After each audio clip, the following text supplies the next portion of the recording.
Yellow once again. It's your boy.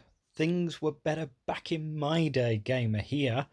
And I remember logging into this screen when the game was nice and simple and when kits were easy to understand.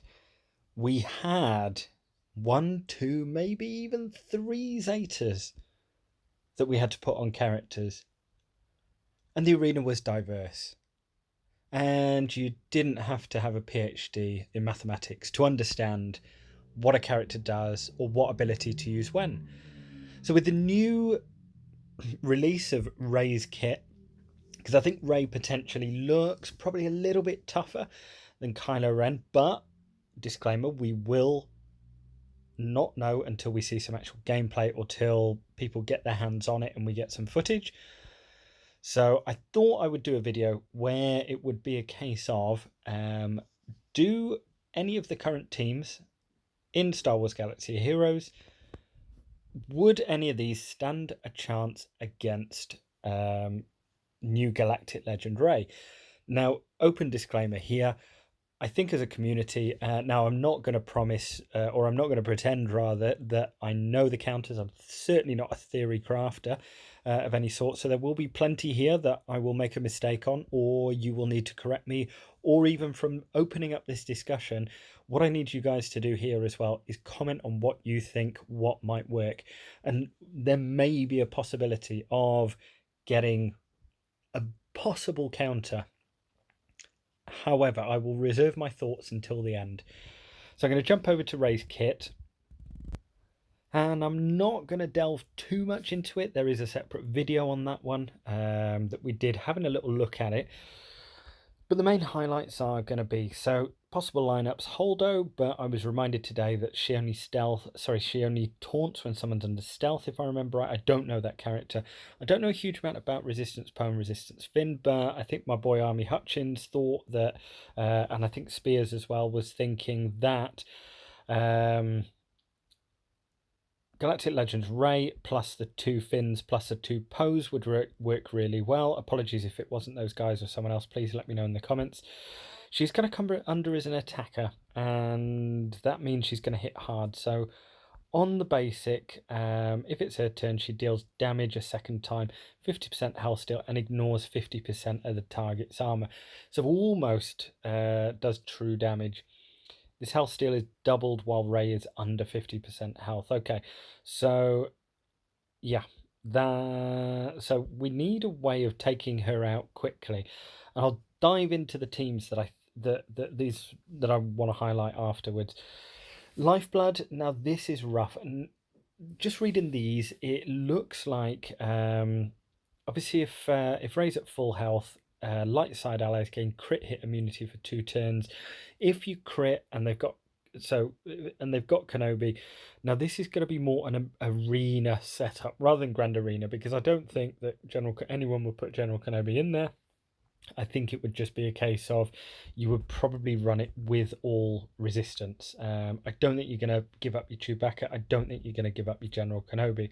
So this is more arena focused. And yeah, where do we start? Rey loses 25% health, and target light side allies gain bonus protection. So yeah, Lifeblood, damage received decreases by 30% and damage dealt increases by 30%. So it's not like Malak, it's not pardon me, automatic. This will happen when she uses this this special one, Lifeblood. Now, Sudden Whirlwind. Now, this is an issue. So whenever a light side ally drops to below 6% health, in order to use the ability for the first time. So what that means is you've pretty much got to focus fire and open barrage on Rey. The kill order likely will be Rey. However, in Arena, if you crit, then Kenobi's going to hit. So you're going to need a dispel, or you're going to need something like a buff immunity. Otherwise, if you get trapped behind that taunt, and let's say their tank or Holdo or Kenobi is, let's say Kenobi for argument's sake, if you get trapped behind him and you go under 6% health, well, this is going to deal massive damage, 3 times massive damage to the enemy, and then physical damage to all enemies enemies defeated by this ability can't be revived. So you're going to receive a big mollywop and you won't be able to revive them. So having a character that revives, I'll come on to the teams afterwards, but having characters you will not is basically like an Annihilate. It does the 999 or 99,000, whatever. I think it's 99,000. But basically, forget about it. That character's gone.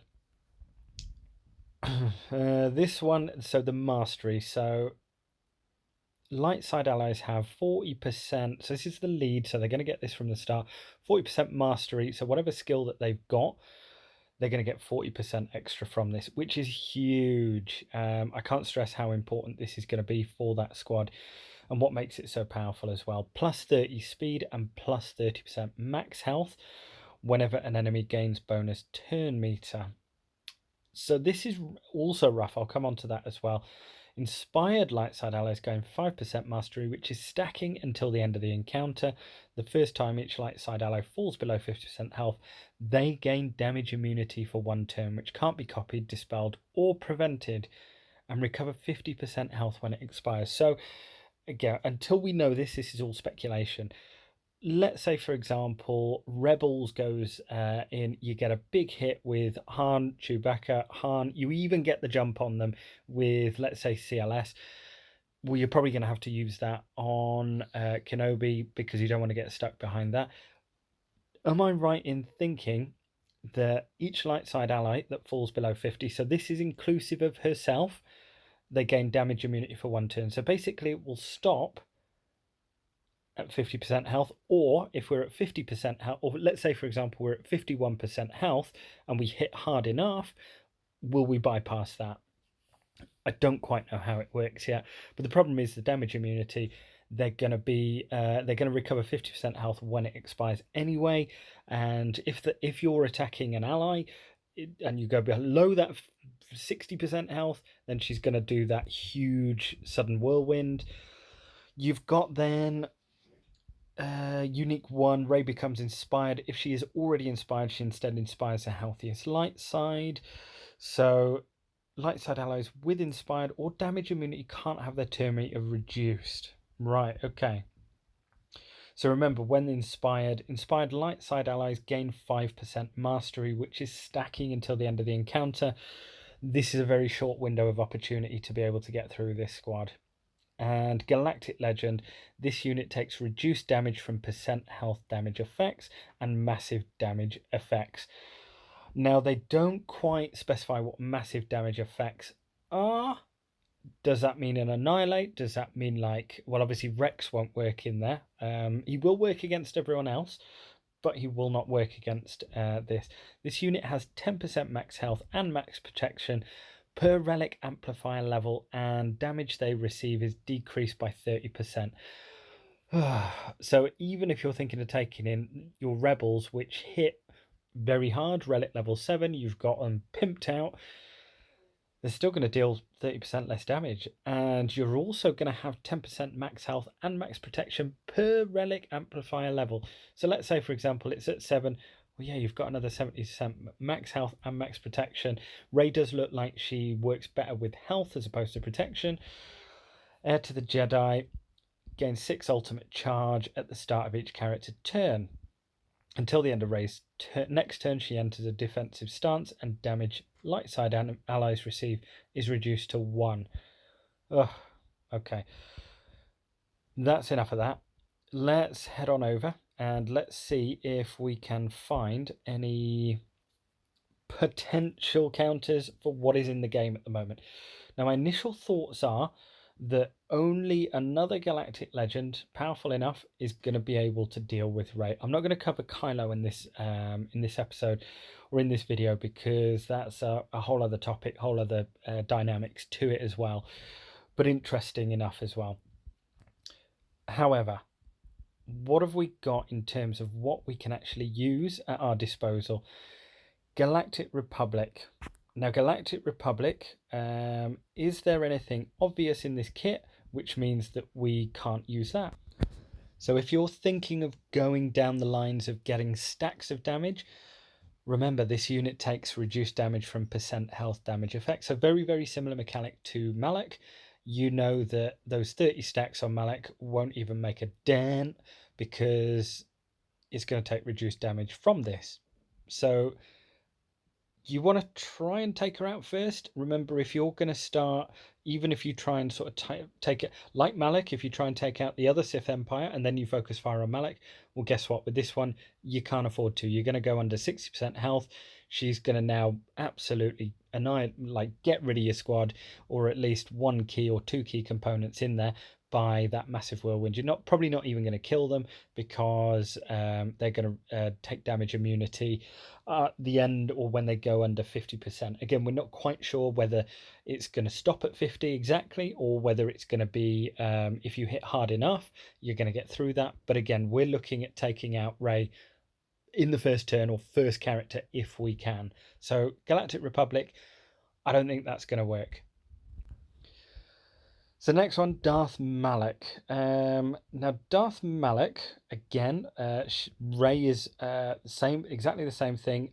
That damage based on health, so his drain. You probably won't be able to beat Rey out of the gate. As an attacker, they tend to be fairly quick, as opposed to tanks, which tend to be a little bit slower. But attackers tend to be fairly quick. Now, I'm going to take an educated guess that this is going to be one of the highest base speeds in the whole game to protect her from something like reducing cooldowns.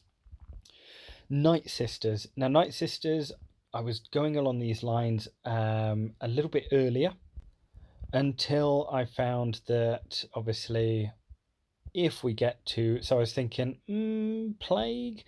possibly, but then where is it? It's the one where oh yeah, they can't be revived. So sudden whirlwind, enemies defeated by this ability can't be revived. So you can say goodbye to any of those revives that zombie gives you, or even as a Talzin lead. Not going to work. There was some chatter with Jedi Knight Revan earlier on the Discord channel. I think it was Army Hutchins who suggested this one.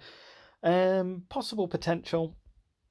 Jedi Knight Revan can be particularly quick, and if you can get a direct focus on him, what's to say that you're not going to reduce the cooldowns?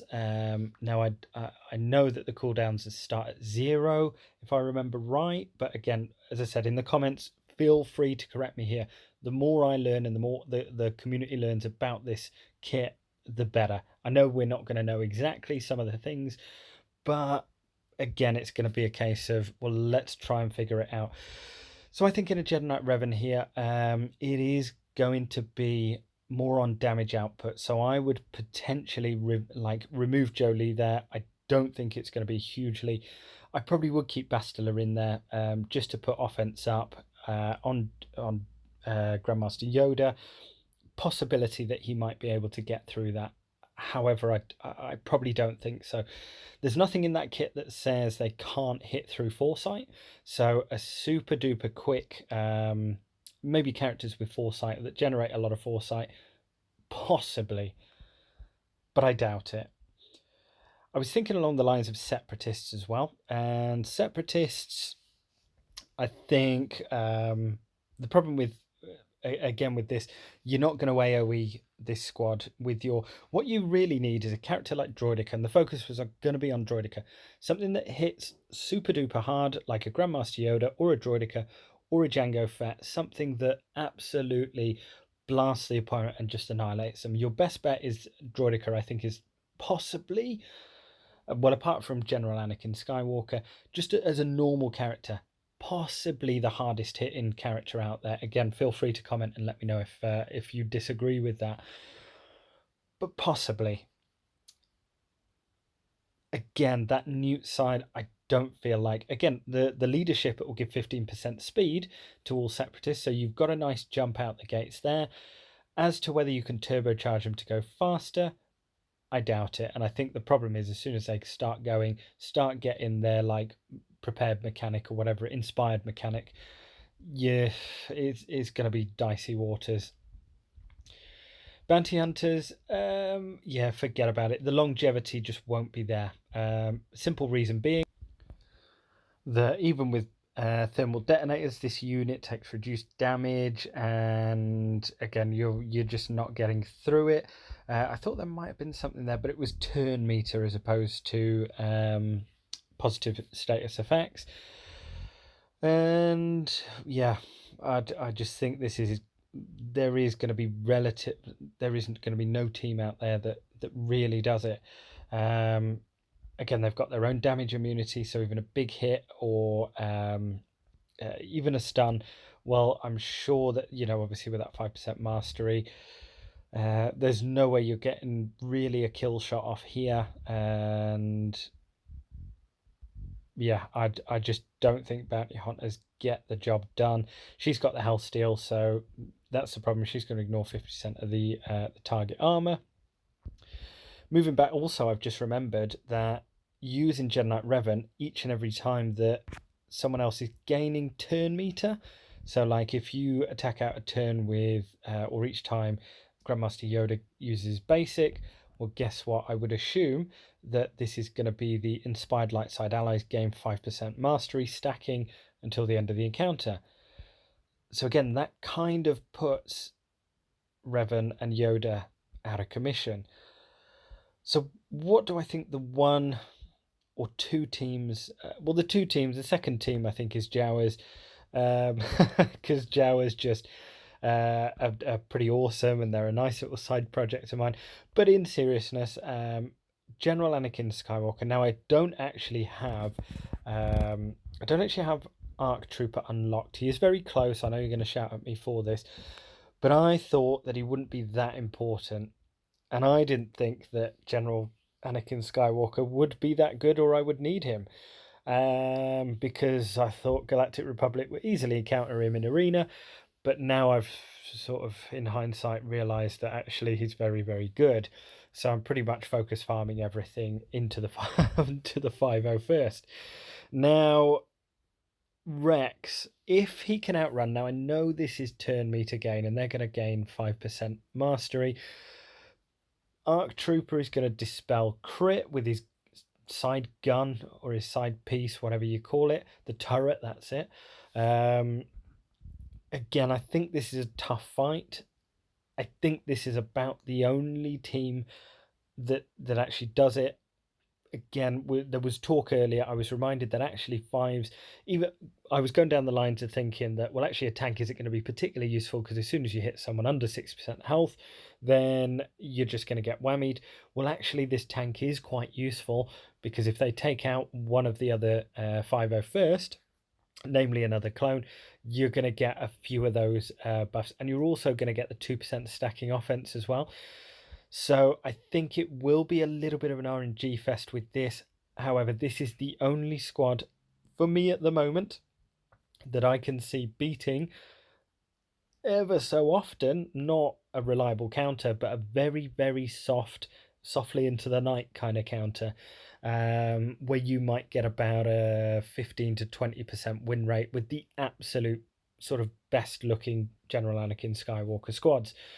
However, I will ask you as a community, we all need to come together during this dark time. And I'm a little bit torn actually, because I know I, for one, love arena diversity, but the problem is now is because the arena is so diverse, I usually run Grievous Droids, the Nuke Squad, or Padme, Galactic Republic.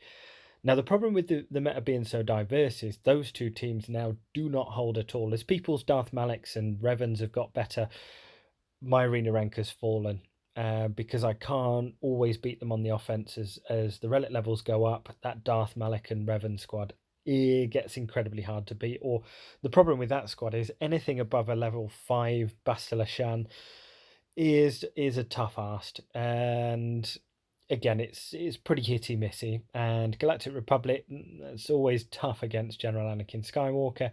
So, and it tanks on defense as well. I find when you run Padme or leave it in overnight, all those Darth Revan and Darth Malek squads, they tend to beat it quite easily. So again, this is going to be a lot of people's source of income, the crystals in the arena. It is going to be whoever goes for this. And I had a flash thought. I thought the longer I leave farming resistance, and depending on how you're inclined, First Order. But this one is only covering Rey. The longer I leave farming for Resistance, the longer I am putting myself out the game. What do I mean by that? So in terms of generating crystals, if you're one of those people who like a good stash of crystals, who are pretty competitive in arena, yeah, you are going to need to get these guys up to Relic 5 and Relic 7 to unlock, and it will be completely worth it until another Galactic Legend comes in. Will I race to get this? I'm still undecided. I've got a feeling that actually there will be more Galactic Legends coming, and there are ones that I would prefer to go and get as my first Galactic Legend. There's ones that I am more invested in terms of lore, in terms of enjoying the characters, enjoying the other factions, things like Rebels or Empire or something like that. Genuinely, I don't feel, for me personally, Resistance. I'm not particularly married to this 7, 8, and 9. I haven't even watched film 9 yet because the passion just doesn't quite feel there after seeing 8. But I will see it shortly though. But if you can think of a squad that beats this, let me know in the comments. If you can think of any potential counters, plug and plays like Nest, or why a Thrawn fracture wouldn't work, please, please, please let me know. And as a community, we can work it out if there is a possibility of beating Galactic Legends Rey. I completely agree that without any footage, it is going to be tough, and without seeing how the character interacts with itself or different lineups, we won't know. But this is a little bit of speculation, a little bit of theory crafting for you guys out there who are very good at the game. And again, there's no such thing as a stupid comment. I think it's more so just about going, well, will this work? Yes, no, and why? And then we'll all understand it a lot better. But my initial thoughts are this Galactic Legend won't be beaten because it will need another Galactic Legend to even stand a chance against it. And you know what? The amount of work and money and things that you need to, and the focus farm that you need, I completely agree. In terms of the meta, it should be exclusive, and it should be for those guys who are willing to chase the meta each and every single day. They don't farm the things that they enjoy. So yeah, I mean, that for me is a no-brainer. Does it mean that you can still enjoy the game if you don't have this character? Well, of course it does. It just means that you're not competitive at the top end. And you might lose a few more territory wars or grand arenas, although there is a discussion on that as to whether you will ever face one if you don't have one yourself. So I'm willing to concede that. But again, let me know your thoughts in the comments. And it's all a little bit of fun, all a little bit of speculation from here on out until we actually see some action. Go safe out there. Look after your families, look after yourselves, and I will see you all next time. Thanks for tuning in. Cheers, guys.